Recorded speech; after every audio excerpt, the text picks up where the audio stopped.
Well, first of all, Black history is dead history. It has no relevancy to us as free national beings, having our free national name. We're glad that his name is not mentioned in Black history because that doesn't serve the purpose in which he came here for.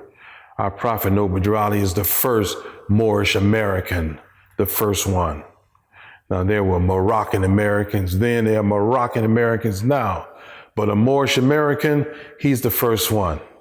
And he says, what I have done, all of you can do. And I'm paraphrasing according to Jesus. But he is the first one, and what he's done, he's made all of us like him, Moorish American Muslims.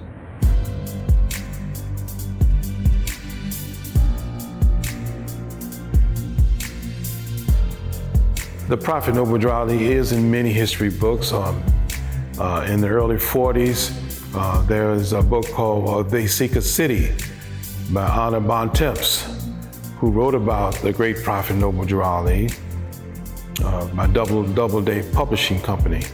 And then there's another book, the BLACK Gods of Metropolis by Arthur Fawcett, who speaks about Noble Drew Ali. In fact, they speak about the Prophet Noble Drew Ali passing off the scene physically in 1929, and the next year, 1930, according to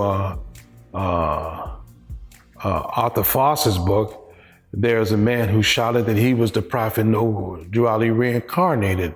He was a peddler in Detroit, and his name was Farad Muhammad.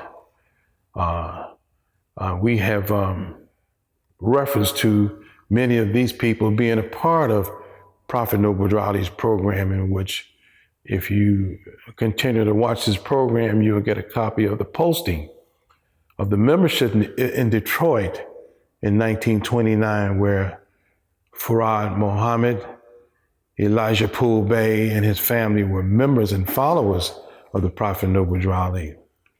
In fact, and when we talk about the books, the information about the Prophet Noble Drew Ali, they're there. But more importantly, the people who he influenced, who are giants around now, were heavily influenced by the Prophet Noble Drew Ali. And they'll tell you, such as in Chicago, William Dawson, who was a member of the Moorish Science Temple of America. William Dawson Bey was one of the Prophet's attorneys, and a very prominent legal figure, a lawyer, who orchestrated the Democratic machine, politically speaking, in Chicago. Oscar DePriest, who was also a member of the Moorish Science Temple of America and the first congressman amongst our people.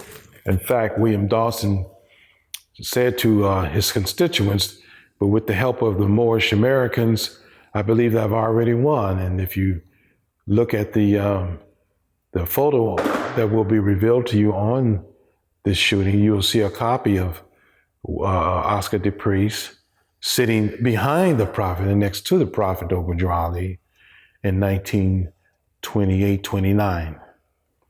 Our Prophet Noble Drew Ali also influenced George Cleveland Hall, who was he was part of Carter G. Woodson's group.